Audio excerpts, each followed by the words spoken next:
The sentiment of hair. Picture this. You're browsing an estate sale, sifting through dusty jewellery boxes, when you spot an ornate Victorian locket. You crack it open, expecting a faded photograph, but inside is something else entirely. A perfect braid of chestnut hair, woven so intricately it looks like fine silk thread. Your first thought? That's creepy. But here's the thing. To the woman who wore this locket every single day for 40 years, this wasn't creepy at all. This was love. Pure, desperate, beautiful love made tangible. Welcome to Hearts and History. I'm so glad you're here tonight. Get comfortable, maybe grab a cup of tea. Dim those lights.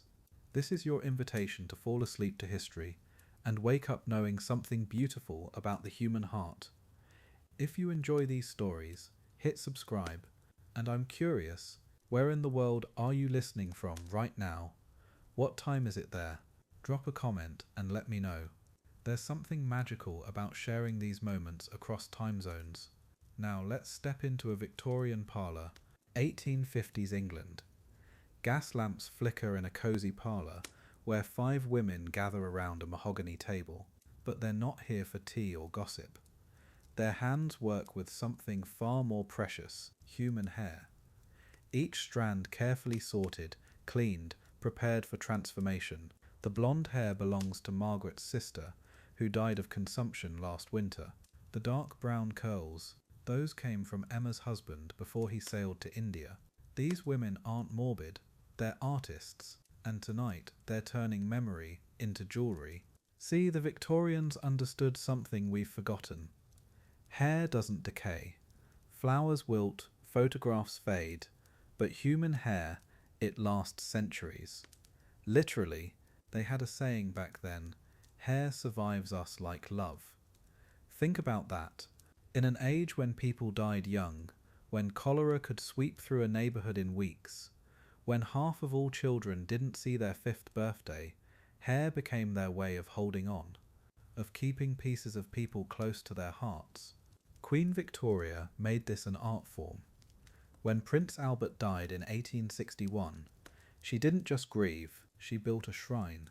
His hair went into lockets, brooches, rings. She wore something containing his hair every single day for the next 40 years until her own death.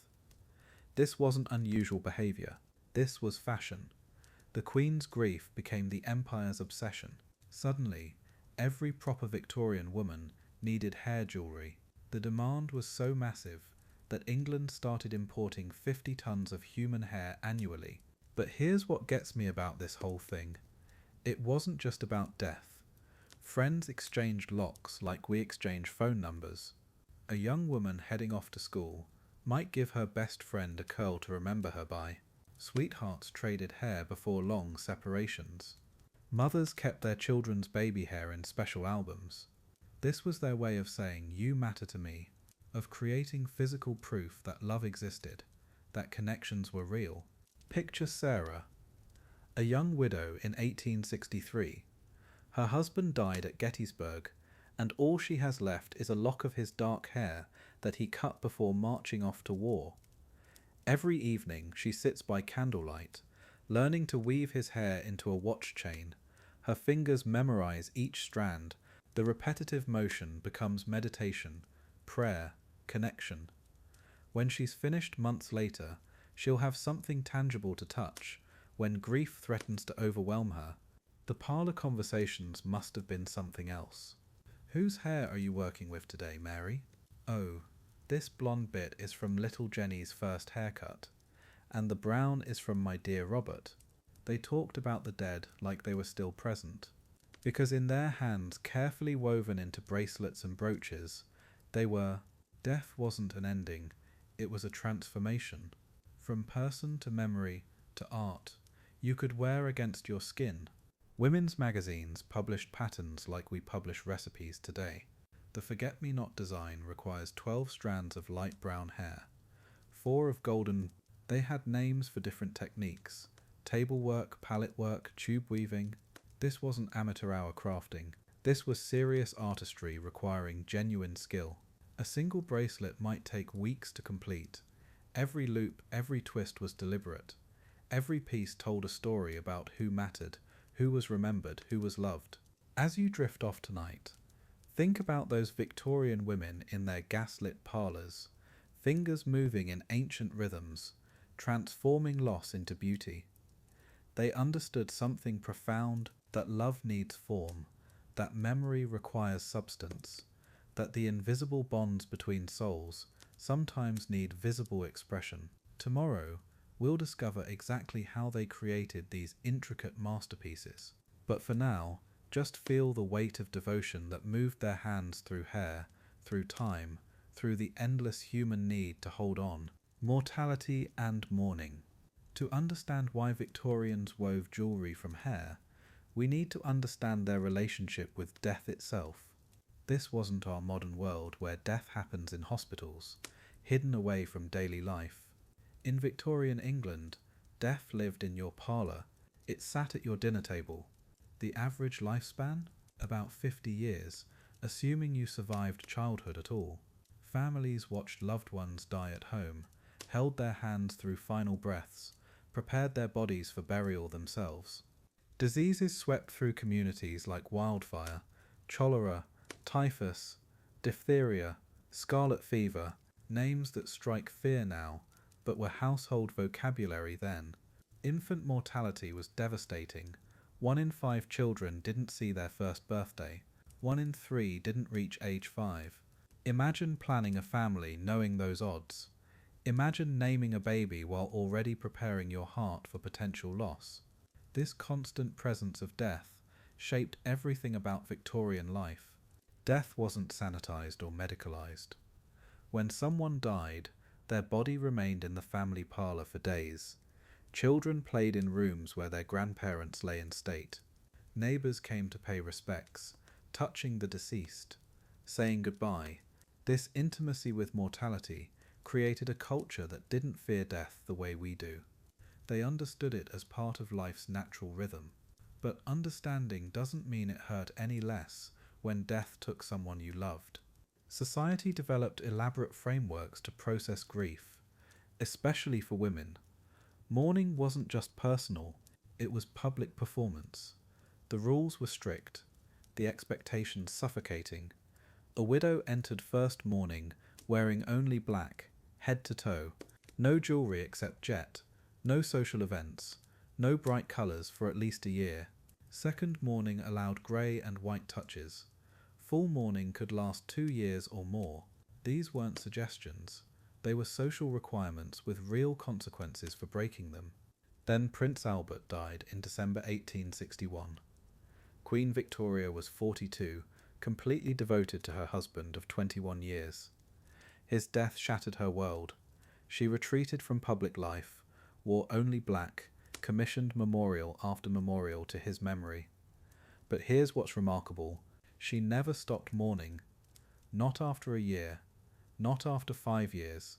Victoria mourned Albert for 40 years, until her own death in 1901. 40 years of black dresses and widow's weeds. Victoria's celebrity mourning influenced millions of subjects across the British Empire. If the Queen could mourn for decades, what did that say about shorter periods of grief? Her example intensified mourning culture, made it more elaborate, more consuming.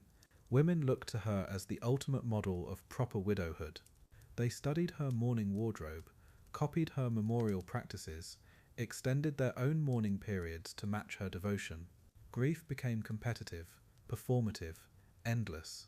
This massive cultural shift toward elaborate mourning created something unexpected, an entire industry. Suddenly there was money to be made from death and grief. Jet jewellery from Whitby, England became essential for proper mourning attire. Black enamel, onyx, gutta percha, crepe fabric. Entire towns dedicated themselves to producing mourning goods. Dressmakers specialised in mourning wear. Milliners crafted widows' caps and veils. Death had become big business, and business was booming across Victorian Britain. But mourning wasn't just about wearing black or buying jet brooches. Victorians needed ways to carry their deceased loved ones with them, to make memory tangible. How do you hold on to someone who's gone? How do you prove your connection to them? In an age before photography became common, before recordings existed, people needed physical tokens of remembrance, something permanent, something personal, something that could last as long as love itself. They found their answer in human hair. Hair had properties that made it perfect for this purpose. Unlike flowers that wilted, unlike fabric that faded, human hair simply doesn't decay. It can last centuries. Its chemical structure makes it remarkably durable. More than that, hair was intimate. It grew from the beloved's body. It carried their colour, their texture, their essence. When you touched a lock of your deceased child's hair, you were touching them. When you wore your husband's hair against your skin, part of him remained with you. Victorian women began collecting hair from living and dead family members with devoted purpose. They preserved locks in lockets, yes, but also discovered they could do something extraordinary with it. They could weave it, braid it, shape it into beautiful objects that honoured their loved ones. What started as simple keepsakes evolved into an intricate art form. These women, bound by mourning rules and social expectations, found creative expression through their grief. They transformed sorrow into beauty, memory into jewellery, more than just mourning. Here's the thing about human hair that the Victorians understood, and we've completely forgotten. Hair doesn't die. Not really. Your skin cells, they're gone in weeks. Your blood, constantly refreshing. But that strand of hair, it can outlast empires. The Egyptians knew this. Medieval monks kept relics of saints' hair for centuries. But the Victorians, they turned this biological quirk into an entire philosophy of love. Because if hair could survive, maybe love could too. Maybe that's why they chose it. Think about what hair actually is. It's keratin, the same protein that makes up your fingernails, chemically stable, resistant to bacteria, almost impossible to destroy unless you burn it or dissolve it in acid. Victorian women didn't need to understand the science to recognize the magic. They'd seen wooden coffins rot away while the hair inside remained perfect. Silk disintegrated, gold tarnished. But hair stayed exactly as it was the day someone died. Soft, real, unchanged. This wasn't sentiment. This was observable fact. Godey's Lady's Book captured it perfectly in 1860. Listen to this. Hair is at once the most delicate and lasting of our materials, and survives us like love. It is so light, so gentle, so escaping from the idea of death, that with a lock of hair we may almost look to heaven and compare notes with angelic nature. We may almost say, I have a piece of thee here, not unworthy of thy being now. That wasn't just poetry, that was instruction, a manual for turning grief into art. The tradition started way back in the 1600s. Simple memorial rings, a twist of hair under glass. Nothing fancy, but something happened during Victoria's reign that changed everything. Death became theatrical, public. The Queen's 40-year mourning period for Albert wasn't just personal grief, it was performance. And suddenly, every middle-class family wanted to grieve like royalty. They needed props, costumes, and hair. Hair became the star of the show, the most intimate material they could work with. By the 1860s, England was importing 50 tons of human hair annually. 50 tons. That's not just mourning jewellery anymore. That's an industry. Hair merchants travelled the countryside, buying locks from poor women for pennies. Entire workshops dedicated to nothing but braiding hair into chains and brooches. The craft exploded from private grief into public fashion. Everyone wanted a piece of someone they loved. And if you couldn't afford custom work, well, that's where things got interesting. And sometimes scandalous. Here's what those instruction manuals didn't tell you. Creating a single hair bracelet could take 3 weeks. Working 12 hours a day. Your fingers would bleed from the fine wire. Your eyes would strain from sorting individual strands by colour. One watch chain required over 4,000 separate pieces of hair, each one weighted and braided using a special table with a hole in the centre. The hair had to be boiled first, cleaned, sorted, then arranged in patterns so complex they looked like lace made of shadows. Want to know the dirty secret of the hair trade? Dead hair is hard to work with. It's brittle, breaks easily, so those workshops, they preferred fresh hair from living people, softer, more pliable, which meant you'd send your husband's hair to be made into a bracelet, and you'd get back someone else's, some stranger who sold their hair for food money, or worse, horsehair, coarser but easier to braid. The scandals nearly destroyed the industry. Trust, gone. That's when women started learning to do it themselves.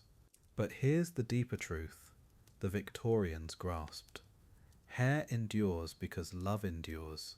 Not the romantic kind we see in movies, the stubborn kind, the kind that refuses to let go, even when letting go would be easier.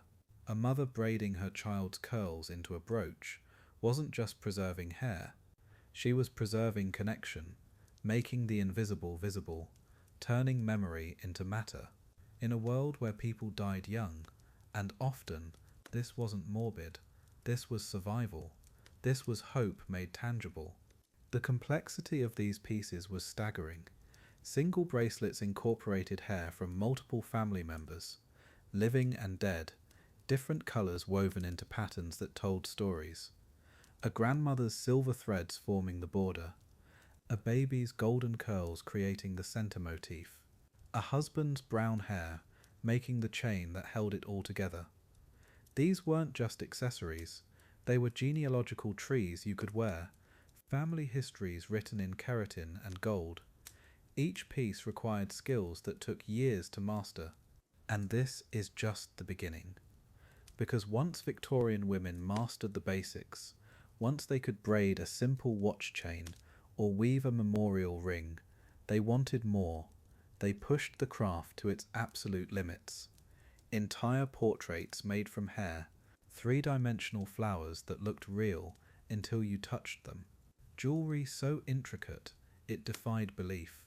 The techniques they developed, the tools they invented, the patterns they created. That's where we're headed next. Into the workshops where grief became art. Hairwork, a labour of love. Picture this, workshops scattered across Europe in the 1850s. London, Paris, Berlin. Small rooms filled with women bent over work tables, hair strands spread before them like silk threads. These weren't factories. They were specialised studios where skilled artisans spent their entire careers mastering one thing. The art of turning human hair into jewellery. Some had been doing this work for decades, passed down from mother to daughter, and the demand?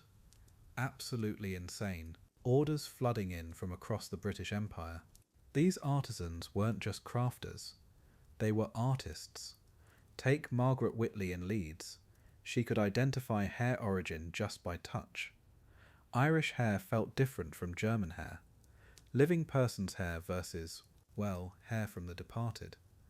Each required different handling, different techniques. She'd spend 12 hours a day, 6 days a week, fingers stained from preparation chemicals, her eyes strained from detailed work, but she took immense pride.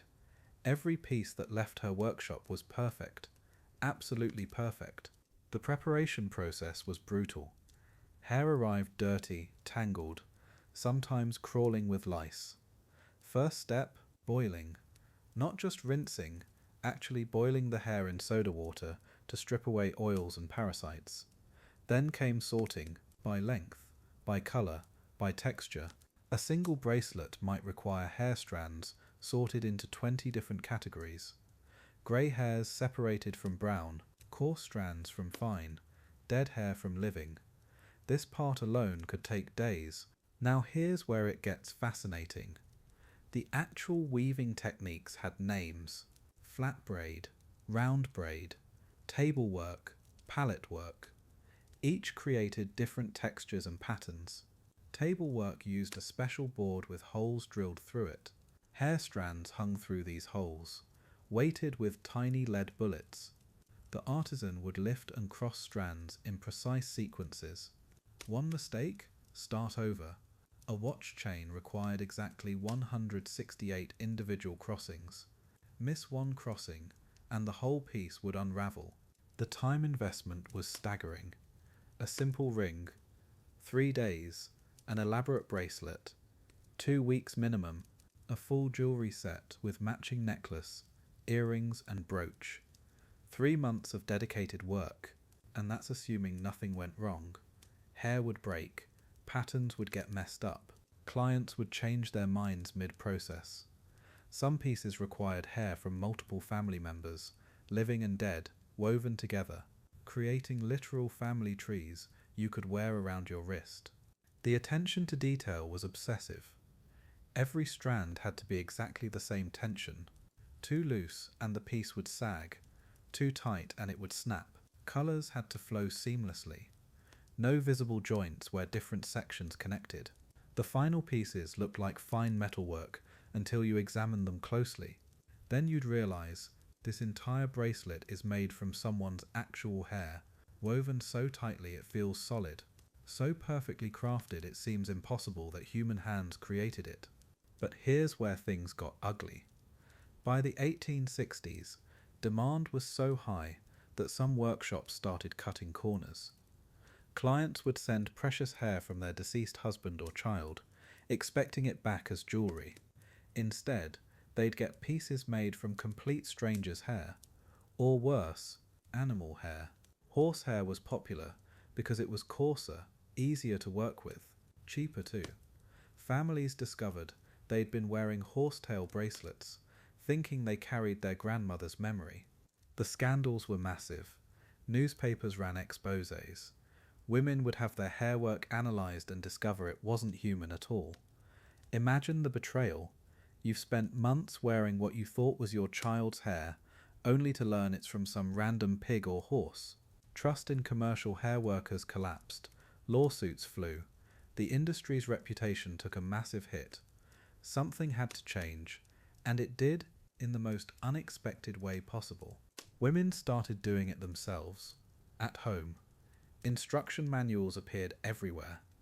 Mark Campbell's 1867 Self-Instructor in the Art of Hair Work became the Bible. Women's magazines published detailed patterns. Mothers taught daughters. Friends gathered for hairwork parties. Suddenly, your parlour became your workshop. Your dining room table became your studio. No more trusting strangers with precious family hair. No more wondering if that bracelet actually contains your loved one's memory. This shift democratized everything. Wealthy women no longer had exclusive access to hairwork. Middle-class families could create memorial pieces without paying workshop fees. Young girls learned it as a proper feminine accomplishment, alongside embroidery and watercolour painting. The craft spread from England to America, from cities to rural areas. Hair jewellery became something any woman could create in her own home, with her own hands, using hair she'd personally prepared. The commercialisation was coming, but first the craft belonged to ordinary women. Commodification and scandals. By the 1850s, something extraordinary was happening. Hair jewellery had exploded from intimate parlour craft into full-blown commercial industry. What started as grieving widows weaving their husbands' locks had become, well, big business. Entire workshops dedicated to nothing but hairwork were opening across England and America. Skilled artisans who could transform raw hair into intricate watch chains, bracelets, and brooches were suddenly in massive demand. The money was real, serious money. And where there's serious money in Victorian England, there's always serious trouble brewing. These hair workshops weren't quaint little cottage industries. We're talking full-scale operations with dozens of workers, specialised tools, and assembly line efficiency. London alone had over 30 established hair jewellery workshops by 1860. The largest employed more than 50 people, mostly women, working 10-hour days braiding, weaving, and setting hair into gold and silver mountings. The demand was so intense that workshop owners started advertising in newspapers. Hair workers wanted good wages for skilled hands. This wasn't hobby work anymore. This was how people fed their families. But here's where it gets interesting. The workshops needed raw materials. Lots of hair. More hair than wealthy clients could provide from their own deceased relatives. So a whole new profession emerged. Hair buyers. These folks travelled the English countryside with wagons, visiting poor rural families. They'd trade ribbons, fabric, sometimes small coins for locks of living hair. Peasant women would sell their daughters' braids, their own long hair, anything to make a few shillings. The hair buyers knew exactly what they were doing. Fresh hair from living people was easier to work with than hair from corpses. And that's where the scandal began. Because here's what the workshops weren't telling their customers. The beautiful mourning brooch containing your beloved husband's hair might actually contain some random farmer's daughter's hair from Yorkshire. The memorial bracelet crafted from your mother's silver locks could be horsehair. Yes, horsehair. It was coarser, cheaper, and held its shape better during the braiding process. Some workshops kept the expensive hair clients sent them and just sold it to other customers, then filled the original orders with whatever was convenient. The first major scandal broke in 1862, when a London workshop was caught red-handed, mixing human hair with horsehair and goat hair. But the real horror story came from Manchester.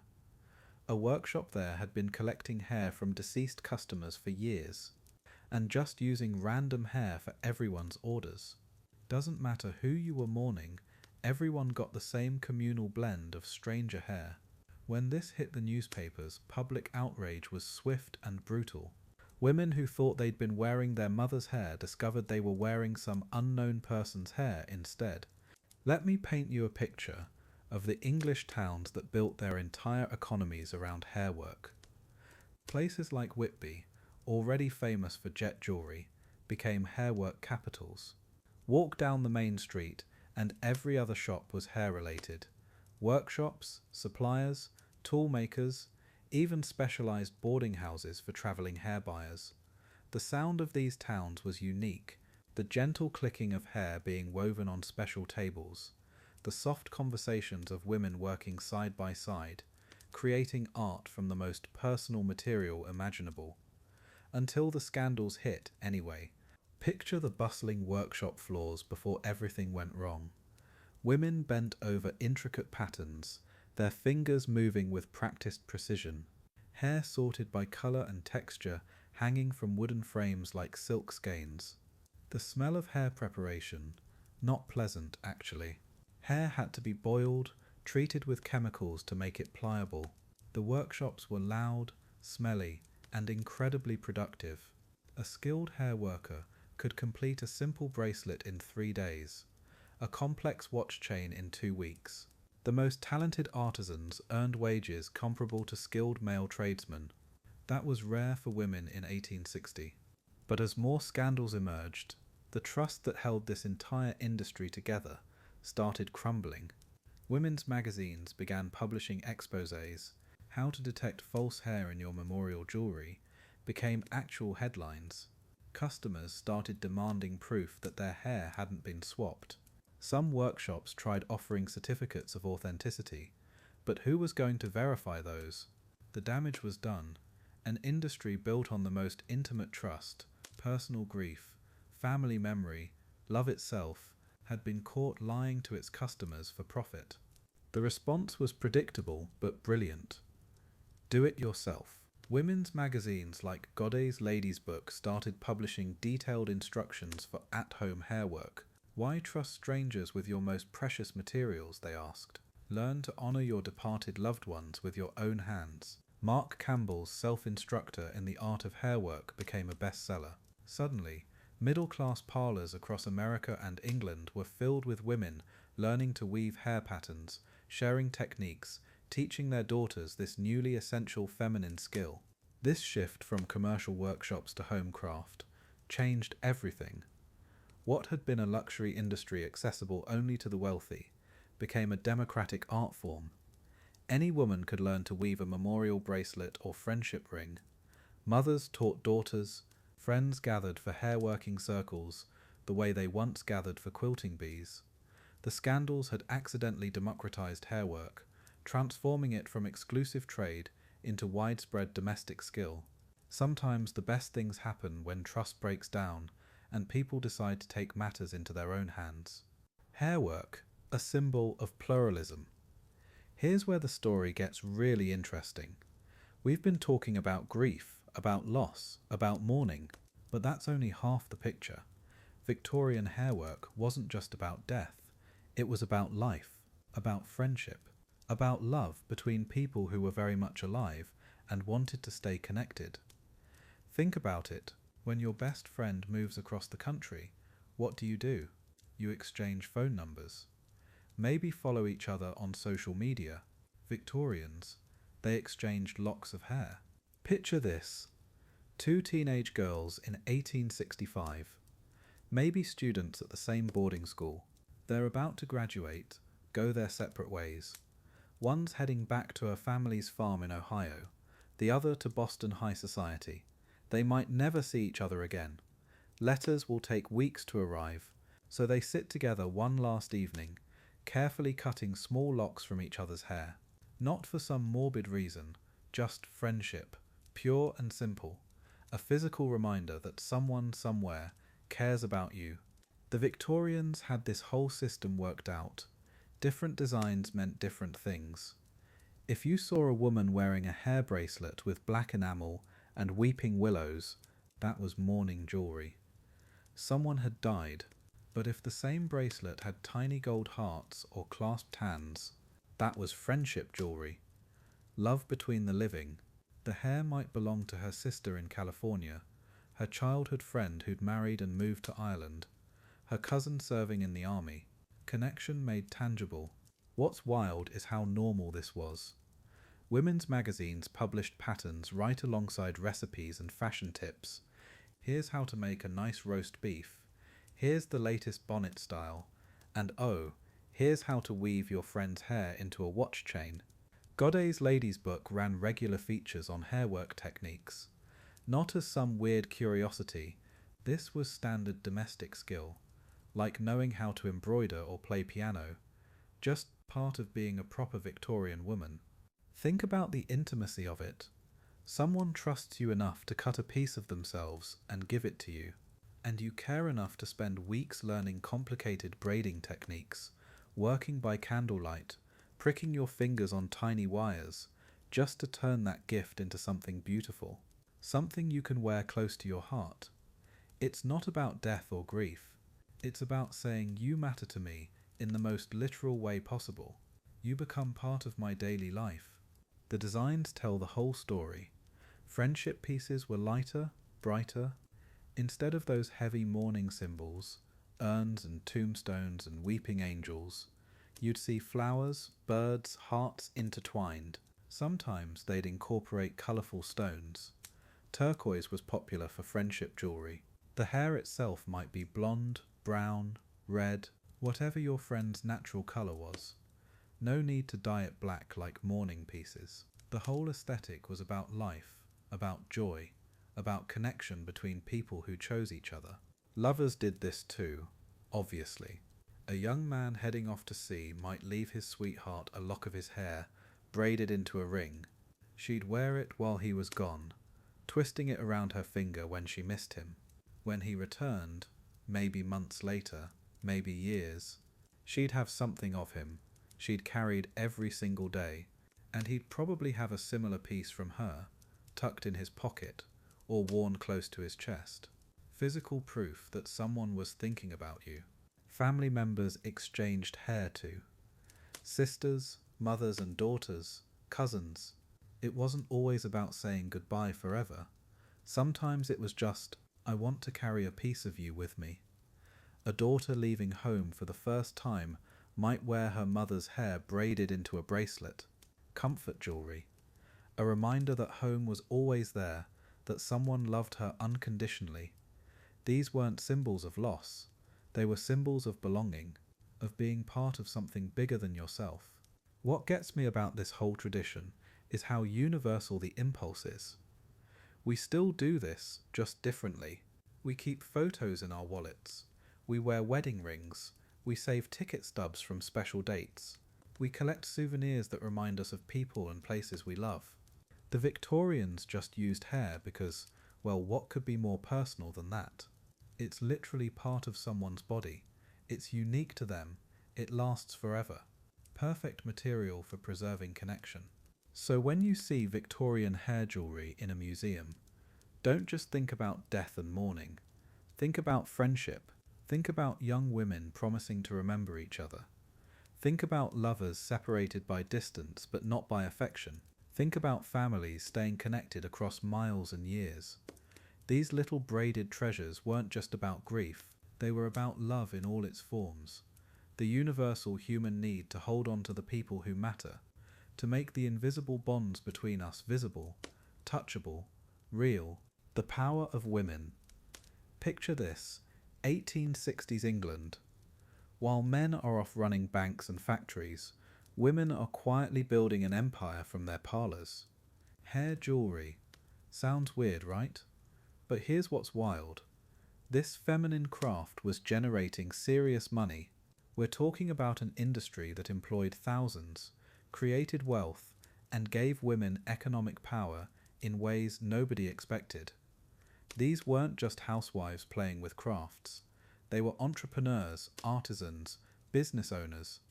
And they did it all from home, one delicate braid at a time. Think about the economics for a second. A skilled hair worker could earn more in a week than most factory girls made in a month. Elizabeth Morrison of Birmingham employed 12 women in her hair workshop by 1865. Sarah Williams advertised in the Lady magazine, promising finest quality hair work completed within a fortnight. These weren't side hustles. They were legitimate businesses. Women who'd never been allowed to own property were suddenly making enough money to support entire families, all because they understood something men didn't. Sentiment sells. The magazines knew where the money was. Godey's Ladies' Book didn't just publish hair jewellery patterns for fun. They understood their audience. Middle-class women had disposable income and emotional needs that traditional commerce ignored. So these publications became the bridge, connecting women's domestic skills with actual profit. A single pattern for a mourning brooch might generate hundreds of orders. The women following those patterns, they weren't just crafting, they were participating in the first economy built specifically around female sensibilities. Here's where it gets really interesting. The supply chain. Hair had to come from somewhere, right? Poor women in rural areas started selling their hair to dealers who'd travel the countryside. A woman with thick long hair could earn enough to buy fabric for a new dress or shoes for her children. Suddenly, something women had always possessed, their hair, became valuable currency. It created this whole network of female commerce that existed parallel to the male-dominated world of traditional business. The workshops tell the real story. By the 1870s, entire English towns had converted to hair processing. Women worked in teams, each specializing in different techniques. Some cleaned and prepared the hair, others did the intricate braiding. The most skilled created the complex patterns. They developed their own trade secrets, their own apprentice systems. This wasn't cottage industry anymore. This was organized, professional, profitable manufacturing, and women controlled every aspect of it, from raw material to finished product. But here's what really shows their business savvy. They understood branding. The best hair workers didn't just make jewellery, they built reputations. Mrs. Caroline Thompson of London advertised hair work executed in the most tasteful manner by a lady of refinement. That wasn't just marketing fluff. She knew her clients wanted to know their precious hair was being handled by someone who understood its emotional value. She was selling trust as much as craftsmanship. And it worked. Her waiting list stretched for months. The pricing tells you everything about the value. A simple hair chain might cost what a seamstress earned in 2 weeks. An elaborate memorial wreath could cost more than most people's annual rent. but women paid it willingly, eagerly, because finally, here was an industry that understood their emotional world and created products worthy of their feelings. These weren't just accessories, they were investments in memory, in relationships, in the things that mattered most to women's hearts. What's beautiful is how it validated women's culture. For centuries, men had dismissed feminine concerns as trivial emotions, sentiment, domestic life. But hair work proved that women's values had real economic power. The things women cared about, memory, love, family bonds, could generate serious wealth. It was quiet revolution, happening one bracelet at a time. Women were proving that their way of seeing the world wasn't just valid, it was profitable. The international trade grew massive. England was importing 50 tons of human hair annually by the 1860s. 50 tons. Think about that number. Hair dealers established networks across Europe, even reaching into Asia for the finest quality materials. Women's emotional needs had created a global industry. Ships crossed oceans carrying cargo holds full of human hair, destined for Victorian parlours. It's almost surreal, this most intimate, personal material becoming an international commodity because women's hearts needed tangible expressions of love.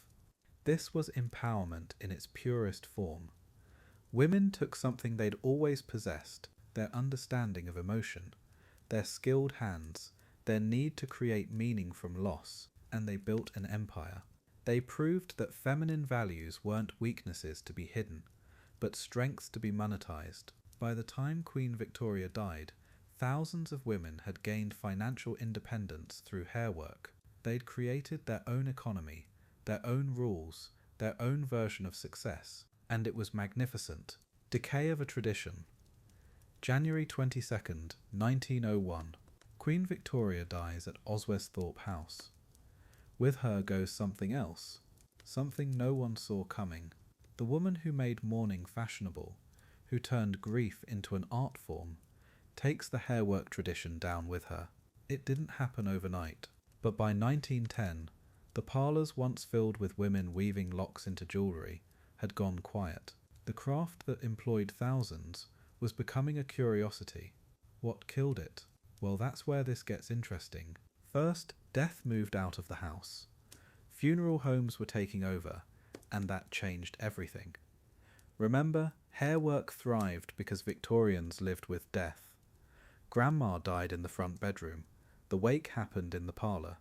You trimmed her hair yourself right there. But now, professionals handled that. Death became sanitised, distant. Hair became something funeral directors managed, not families.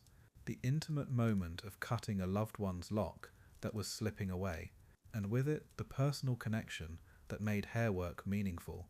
Then the house itself started changing.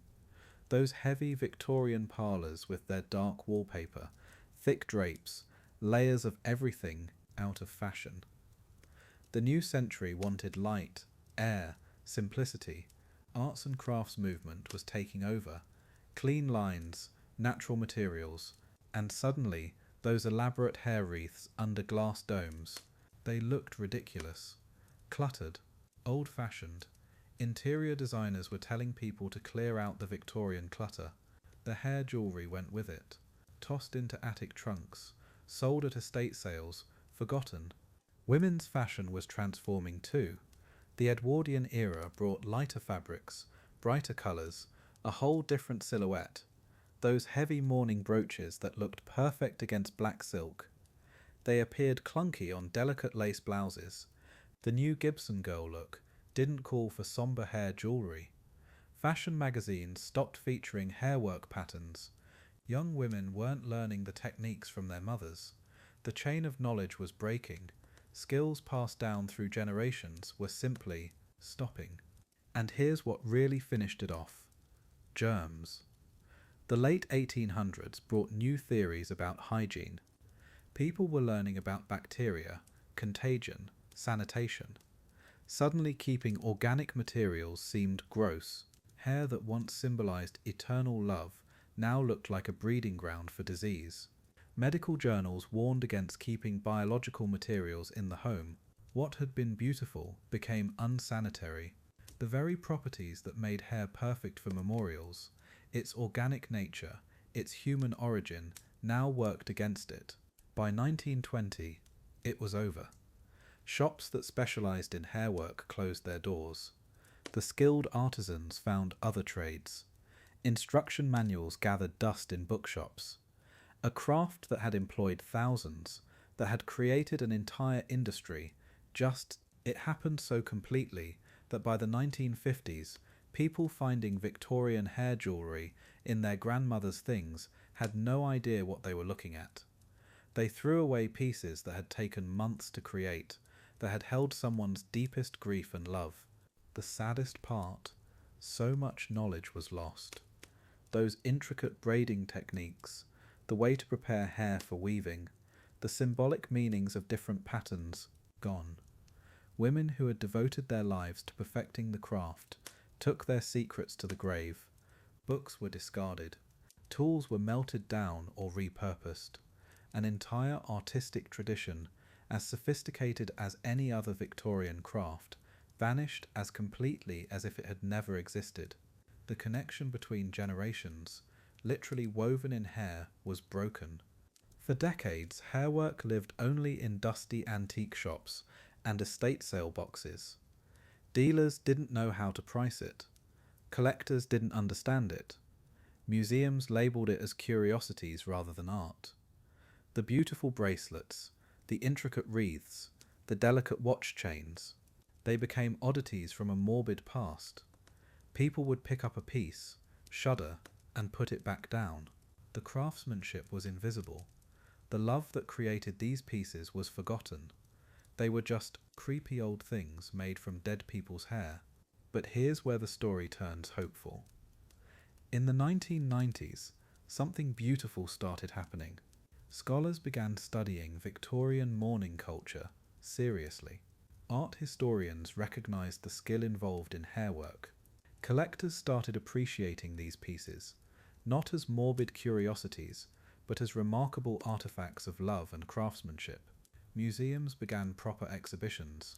Books were written, and slowly, very slowly, people began learning the old techniques again. The tradition wasn't completely dead, just sleeping. Today, Victorian hairwork commands serious prices at auction. Collectors compete for the finest pieces. Artisans are teaching themselves the old braiding methods from surviving instruction manuals. There's even a new generation creating contemporary hairwork, updating the tradition for modern times.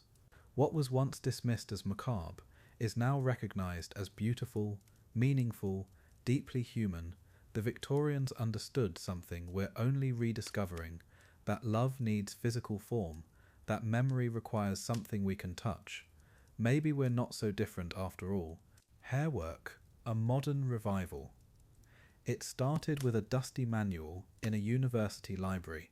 Dr. Sarah Chen, a textile historian at Princeton, stumbled across Mark Campbell's 1867 self-instructor in the art of hairwork while researching Victorian mourning customs. The pages were yellowed, fragile, but the diagrams, the diagrams were incredible, intricate patterns for weaving human hair into jewellery. Techniques that had been lost for over a century. She stared at those illustrations and thought, someone needs to try this. Someone needs to bring this back. That was 2018. 5 years later, Chen runs workshops teaching Victorian hairwork to packed audiences. She's not alone. Across America and Britain, scholars are dusting off these forgotten manuals. Museums are hosting hairwork demonstrations. Art schools are adding it to their curriculum. What once seemed macabre and outdated suddenly feels relevant. In our digital age, there's something powerful about creating lasting memorials with your own hands, about turning grief into art. Jennifer Williams learned hairwork after her mother died. Traditional grief counselling hadn't helped. But sitting at her kitchen table, braiding her mother's silver hair into a bracelet, that felt right. that felt healing. She spent weeks perfecting the technique, watching YouTube tutorials, studying museum pieces. The finished bracelet weighs almost nothing on her wrist, but it carries everything. Williams now teaches classes in Chicago. Her students come carrying plastic bags of hair and stories of loss. The revival isn't just about mourning. Modern practitioners are exploring hairwork's other traditions too. Wedding hair jewellery, friendship pieces, coming-of-age gifts. Luna Martinez, a fibre artist in New Mexico, creates contemporary hair sculptures. She sources hair from salon floors with permission. Her installations examine themes of identity, ancestry, connection. The hair might be a stranger's, but the emotion it carries feels universal. Human hair as artistic medium, as metaphor for what endures. Museums are taking notice. The Victoria and Albert Museum in London launched a hairwork exhibition in 2022 that drew record crowds. The Metropolitan Museum acquired 3 Victorian hair wreaths last year. Christie's auction house sold a hairwork necklace for $38,000. Antique dealers, who once struggled to sell these pieces, now have waiting lists. What changed? Our relationship with death, with memory, with the handmade. We're hungry for authenticity in an artificial world. Dr. Emma Thompson, a conservator at the British Museum, spends her days analysing Victorian hairwork with microscopes and chemical tests. She can tell you whether that locket contains human hair or horsehair, whether it was woven by machine or hand. Her research reveals the sophisticated techniques these craftswomen developed, the chemistry they understood intuitively. We're not just reviving a craft, we're rediscovering lost knowledge, scientific principles hidden in what we dismissed as sentimental Victorian nonsense. Instagram hashtags like #hairworkrevival and #Victorian mourning crafts have tens of thousands of posts. Young artisans share their latest creations, time-lapse videos of hair being braided into intricate patterns, before and after shots of antique pieces being restored. The comment sections overflow with admiration, questions, personal stories. This isn't just craft revival, it's community building, people finding connection through ancient techniques, finding peace through working with their hands, with materials that last. What surprises modern practitioners most is how therapeutic the process feels. The meditative quality of sorting hair by colour and length, the focus required to maintain tension while braiding, the satisfaction of watching chaos become pattern, become art. Many describe it as active meditation, a way to process grief, celebrate love, honour memory. The Victorians knew this instinctively. We're just remembering what they understood about the healing power of creating something beautiful from something precious. Art schools from Parsons to Central St. Martin's now offer hairwork courses. Fashion designers incorporate it into haute couture pieces. Contemporary jewellers blend Victorian techniques with modern materials. The craft is evolving, adapting, finding new expressions. But at its heart, the impulse remains unchanged. The desire to transform something deeply personal into something beautiful, to make the temporary permanent, to hold on to what matters most through the simple act of weaving love into lasting form. Tonight, in studios and kitchen tables around the world, people are learning to braid hair into jewellery. Some work with locks from loved ones who've passed, others celebrate living connections. All of them part of an ancient tradition, finding new life. The techniques may be Victorian, but the need is timeless, to create, to remember, to transform loss into beauty, connection into art. The hairwork revival isn't really about reviving old crafts, it's about rediscovering old truths about love and memory. Love that transcends time. Here we are at the end of our journey through Victorian parlours and workshops, and maybe that's fitting, because the story of hair jewellery isn't really about the past, it's about something that doesn't change, something that survives fashion trends and social upheaval and even death itself. Love, The need to hold on to the people who matter most. That Victorian woman braiding her husband's hair into a watch chain. She was doing exactly what we do when we save a voicemail from someone who's gone. Think about it. We screenshot text messages. We keep old sweaters that still smell like someone we miss. We hold on to ticket stubs from a perfect date, concert wristbands, handwritten letters. The tools change. The impulse doesn't. Those Victorians weren't weird or morbid. They were human. They figured out how to make love into something physical, something you could touch on the hardest days, something that proved, even when your heart felt empty, that connection had been real, that it still was real. The braids they wove weren't just decorative. They were prayers made of hair, promises kept with careful fingers. Each twist of the pattern was a memory revisited. Each completed piece was proof that love doesn't end when breathing stops. When Queen Victoria wore Albert's hair for 40 years, she wasn't being dramatic. She was being desperately, beautifully human, refusing to let go of what mattered most.